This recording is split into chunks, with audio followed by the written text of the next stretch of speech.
Hey, ladies and gentlemen, from space, let's come back to Earth. And this is the month when the Modi government completes 11 years in office. So Narendra Modi has been Prime Minister of India since the 26th of May, 2014. And this morning, some of us attended an event that the BJP organized in Bharat Mandapam, where the achievements of the Modi government in 11 years were showcased. It was brilliantly put, and truly we've walked a long distance, haven't we, since 2014. So much has changed. Some people say much remains the same, but then to move a country of the size, population and scale of India in the right direction is itself a huge achievement. So yesterday I recorded this interview with Hardeep Puri. He's one of the most vocal ministers in this government. So it's fun throwing a few googlies at him, but I must say he handled it well. I told him at the end of the interview I was deliberately injecting my dose of cynicism in order to get the right replies from him. And I must say he was a complete sport. So here is my chat on 11 years of the Modi government with one of its most eloquent representatives.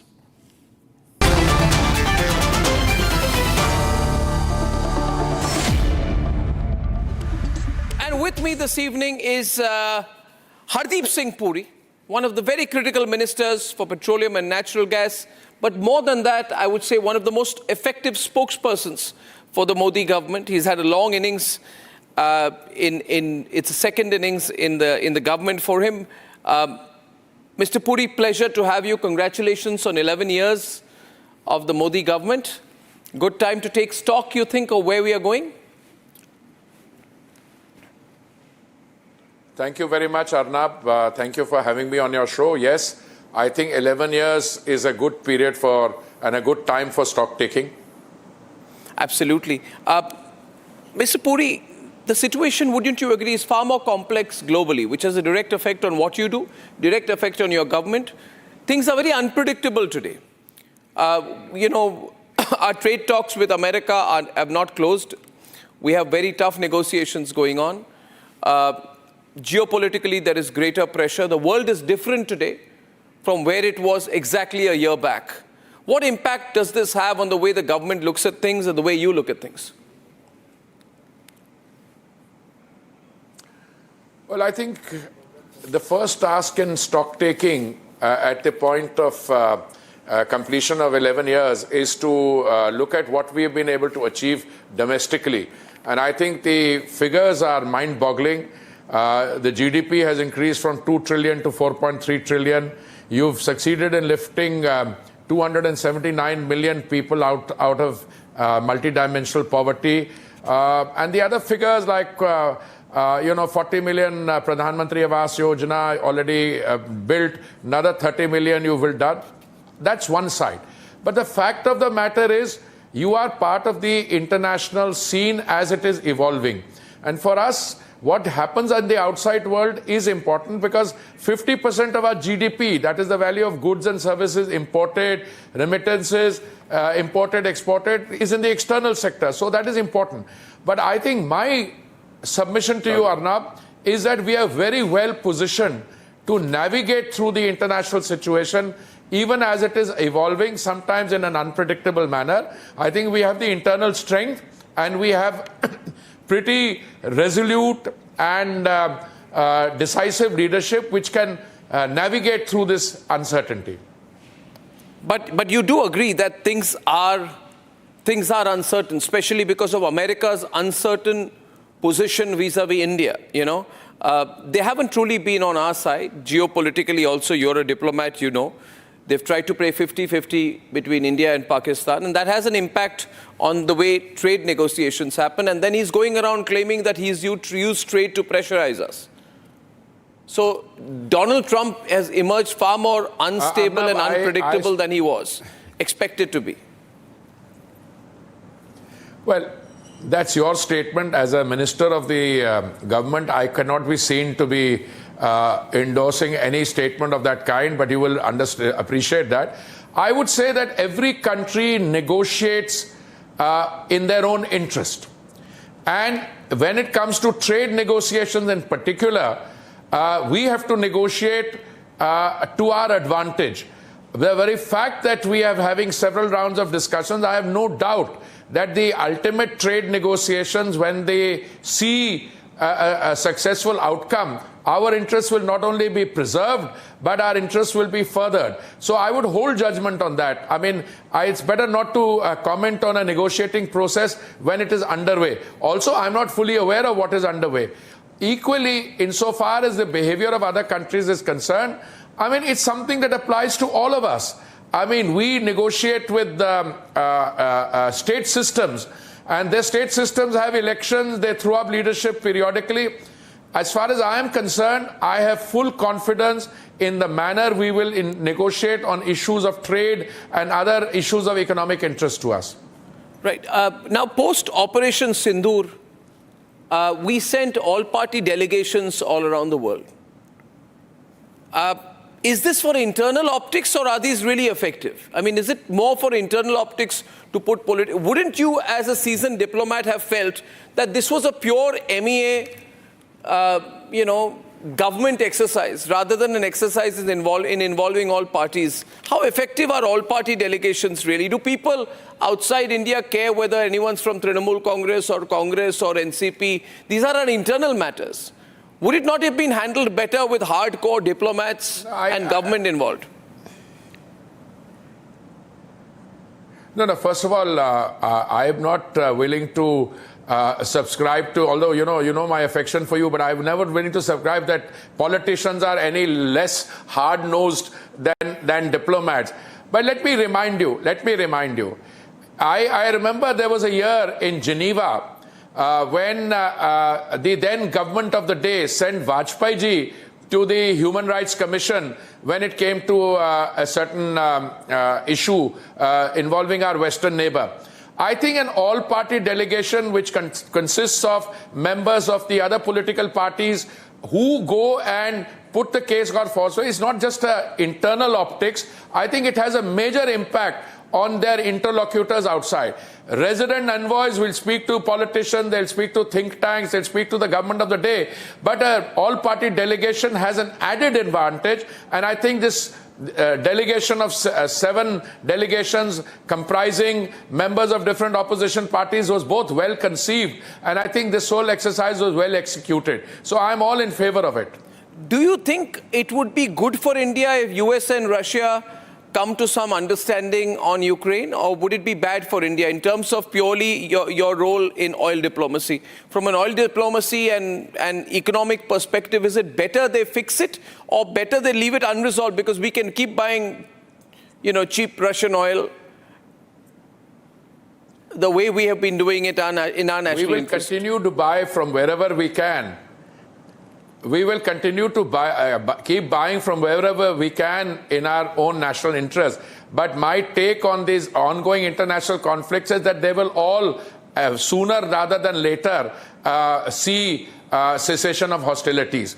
I mean, the Russia-Ukraine conflict has gone on longer than we had anticipated. My own assessment was that by 31st March this year, we would see a gradual winding down. But today I know that the efforts underway, all right, you're dealing with both sides which are a little unpredictable. But I think all well-meaning people in the world would like to see this conflict coming to an end sooner than later.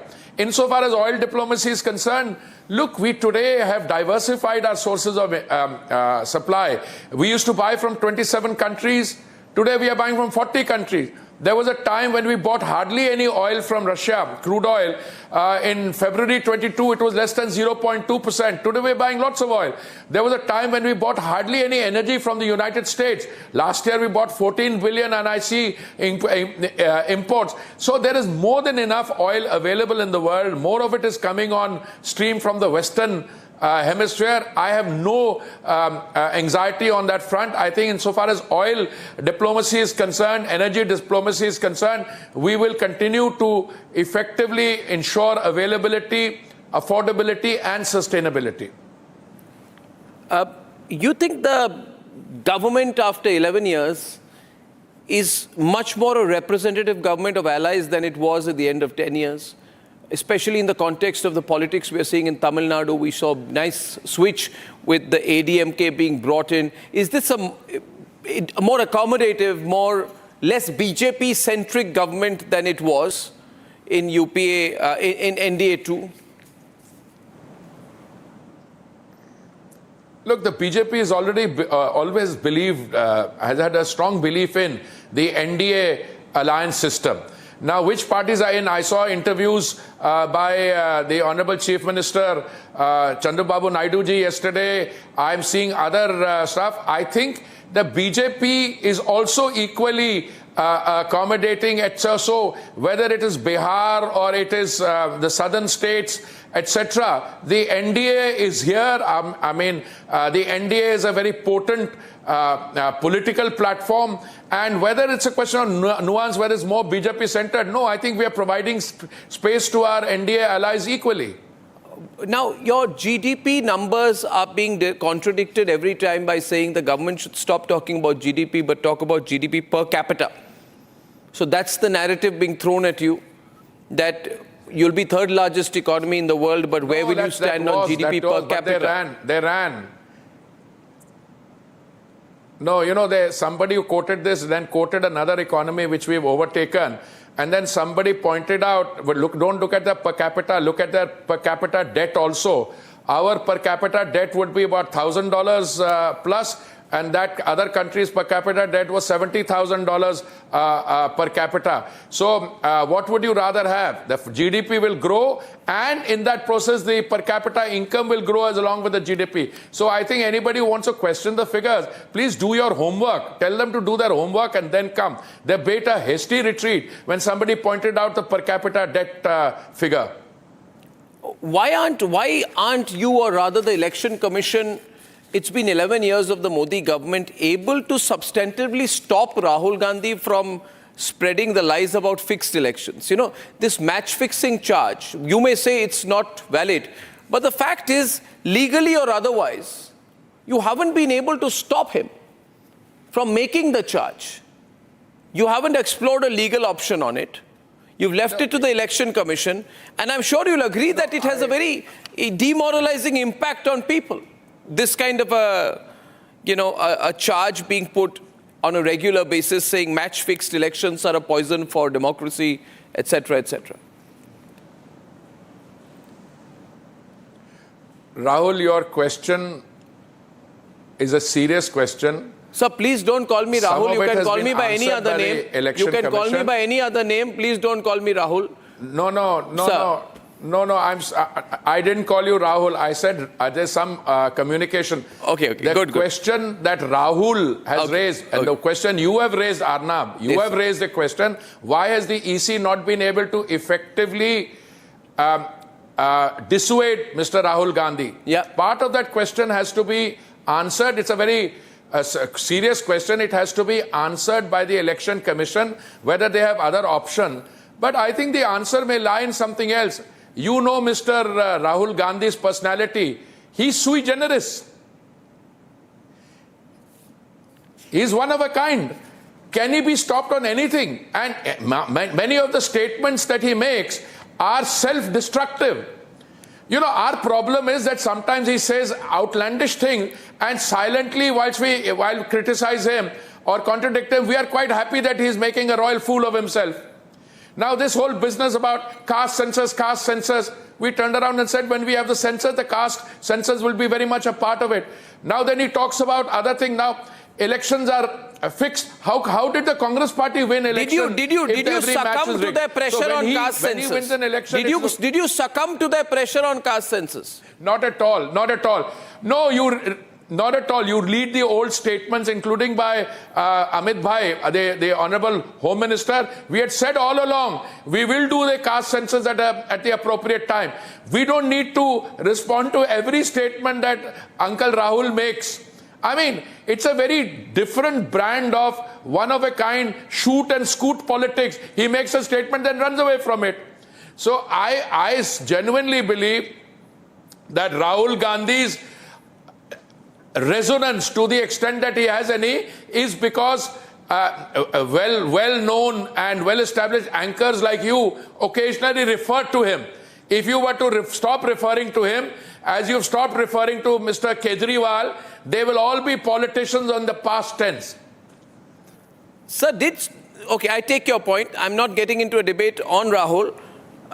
Have things slowed down vis-a-vis Uniform Civil Code? You know, we are getting a sense that the more troublesome issues politically have been kept in a back burner, and Uniform Civil Code is one of them.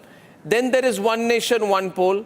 But are these more slogans now in NDA 3 than targeted, time-bound deliveries that people can expect? I think it would be unfair for me to try and answer that question. All I can tell you is if you look at all the list of things that we had promised to do in the 2014 manifesto and beyond, most of them we were quitting. Now, we have not gone back, but in a political democracy of India's kind, which is vibrant and robust, the exact timing of it you have to find. We did 370 when people least expected it. One nation, one poll. There is a panel. The panel has views on it. There are other people who have views on it. Uniform Civil Code equally, that some of the action has to come from the states, not from the center. But I think everything is on track. Precise timing, we are only in the first. We've just completed 1 year of Modi 3.0 and India 3.0. There's still 4 more years to go, Arnab. Sure. Last question to you as a diplomat. You know, Operation Sindoor, now it emerges, we had a clear upper hand on 9th and 10th. Diplomatically and otherwise speaking, could we have pushed them over? Because what's happening now, we saw in the Shangri-La dialogue, IISS and elsewhere, a sort of hyphenation of that India-Pakistan equation is coming up, which had not been the case for the last 10 years. Not especially last few years since the first surgical strikes, but that conversation has come back again. How do we tackle it? How do we re-dehyphenate them? India from Pakistan, especially given the nuclear card they are carrying these days so strongly. Arnab, Operation Sindoor was a spectacular military success. On that, there is no doubt. The devastation that was caused in 22 minutes of strike, for which the evidence is available in the public domain through commercial satellite data, that speaks volumes. Now, whether you should have gone further and, allow that involves a political decision. And I think the Honorable Prime Minister, with all the political maturity and statesmanship at a command, responded to a request for cessation of hostilities from the Pakistani side. Let time will tell. I am very, very confident that that was the right decision to take at this point of time. Insofar as hyphenation is concerned, please, Pakistan has been the epicenter of terrorism. There is no hyphenation. Pakistan is a country which is a failed state. It is fast tumbling down. These were 2 countries born from the womb of the state, same mother. We are going to soon be the 3rd largest economy. Pakistan, as a failed state, may break into 3 or 4 more pieces. I don't know what's going to happen in the Pakhtun areas, in the Afghan areas, in POK, etc. So don't worry about re-hyphenation. Academics who straddle the strategic community need to keep themselves busy in these dialogues that they have. They will talk about it 3 months from now. There will be no reference to any hyphenation. It will be Pakistan failed state, India highly successful, 3rd largest economy in the world. Well, I thank you so much. Mr. Puri, you have taken all these questions, even if I've injected my dose of cynicism into some of them only to extract the best answers from you. Congratulations on 11 years. And we'll be tracking the progress of the government very, very closely. Thank you, Mr. Puri. Thank you. And I like your cynicism. It helps. Thank you. Thank you, sir. Thank you, sir. Thank you.